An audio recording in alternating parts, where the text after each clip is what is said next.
The idea of creating an exclusively Jewish state began to gather momentum in the late 19th century as a response to the anti-Semitic bigotry that prevailed in Europe and the United States. In Eastern Europe, particularly the Russian Empire, horrific anti-Jewish pogroms or massacres were a commonplace. Small numbers of Zionist settlers began to arrive in Palestine in 1882. The early Zionist settlers survived only thanks to the assistance of the Palestinian Arab population. These settlers in Palestine comprised a tiny part of the Jewish population that emigrated from Europe due to oppression and poverty during the late 19th and the early 20th centuries. The Palestinian Arabs warmly welcomed the Jews with open arms. In the 1890s, the Zionist movement began to take on a more organized form. Theodor Herzl, an Austrian Jewish journalist, emerged as the movement's preeminent leader. Herzl reportedly became a Zionist after witnessing the 1894 trial of a Jewish junior military officer, Alfred Dreyfus, in France. Using anti-Semitism, Dreyfus was framed by his superiors, which resulted in his conviction of treason and being sent off to the notorious Devil's Island prison. In 1896, Herzl published The Jewish State, which is regarded as the founding manifesto of the Zionist movement. The first Zionist Congress was held the next year. Its leaders fully subscribed to the colonialist and racist outlook which was prevalent among the European ruling classes. The early Zionists considered a number of possible sites for their projected homeland, including Uganda and Argentina, as well as Palestine. They soon settled on Palestine, the site of the biblical kingdoms of Israel and Judah. Since the 7th century, Palestinians has been predominantly Arab and Muslims. Over time, many of the Canaanites and Israelites and other peoples who lived in the region in early generations intermarried with the Arabs who came originally from the Arabian Peninsula, as well as others who arrived late from Europe, Africa and East Asia. Using the Bible as evidence of ownership or going back thousands of years in history to determine who has the right to what territory is not practical. As Jewish writer Erich Fromm famously said, if all nations would suddenly claim territory in which their forefathers had lived 2000 years ago, this world would be a madhouse. From the beginning of the Zionist movement, the leaders, most of which were secular rather than religious, had a common goal, the establishment of an exclusively Jewish state. In the early 20th century, the states they envisioned was known as Eretz Israel or Greater Israel.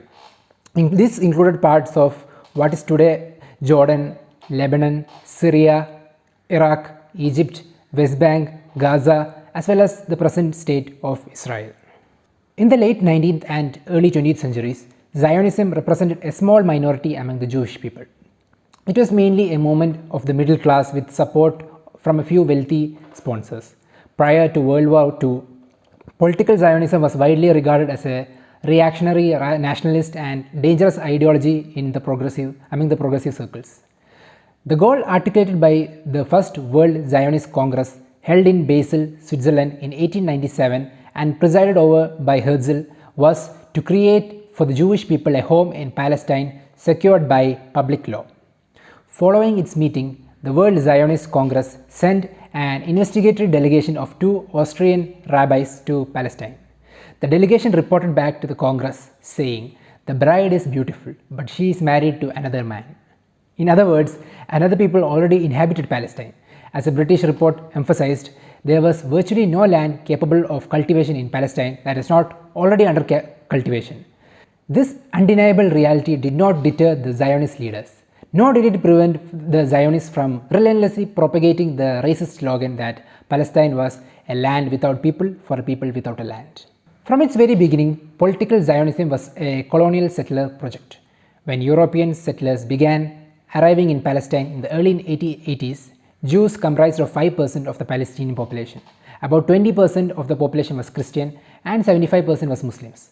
Regardless of whether they were Muslim, Christian or Jew, nearly the entire population was Arab. A large majority of the indigenous Jewish population opposed Zionist settlement, as did most Arab Jews in other countries of the Middle East, fearing that it would lead to conflict. The settlers raised funds in Europe and United States to purchase land. Many areas of the land of Palestine was acquired and the Palestinian peasants were driven out in the process. This land eviction led to a friction between the religious groups.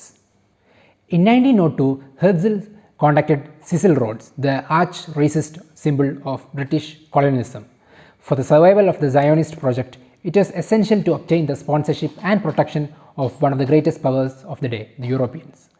To several of the European empires, Herzl offered a variety of propositions, all of which can be summarized as support our project and the resulting state will serve your interests. This kind of mutual understanding was necessary and very strategic. In 1904, shortly before his death, Herzl met with the Russian minister Vyacheslav von Plehve. The discussion between Herzl and von Plehve reveals much about the counter-revolutionary nature of political Zionism. The anti-Semitic von Plehve was notorious for orchestrating massacres and massacring the Jews. These violent terrorist attacks against the Jews often involved rape, torture, burning and lynching. Pogroms were a favored instrument of the Russian imperial government as a means of social control. In 1903, the year before his meeting with Herzl, von Plehve organized a particularly infamous pogrom in Kishinev which left at least 45 Jews dead and more than 500 injured. Von Plehve agreed to meet with Herzl in the hope that the Zionists could help pull Jewish youth away from the rapidly growing socialist movement in Russia. Von Plehve said that he was sympathetic to the Zionist movement as long as it worked towards emigration of the Jews. The fact that Zionist leader Herzl, who claims to want to have a Jewish state, doesn't care about collaborating with someone who has mercilessly killed and tortured many Jews just goes on to show how Zionism really doesn't care about the Jews. Anyway, Herzl's meeting with von Plehve scared the Russian Zionist Chaim Weizmann, who was soon to succeed Herzl as the Zionist leader.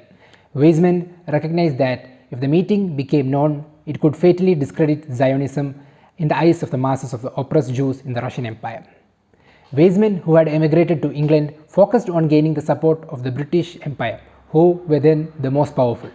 Weizmann emphasized the value that a future Israeli state could have for British imperialism. The British conquest of most of the Middle East in 1918, combined with the Balfour Declaration, which was issued the previous year, set the stage for the Zionist project to take off.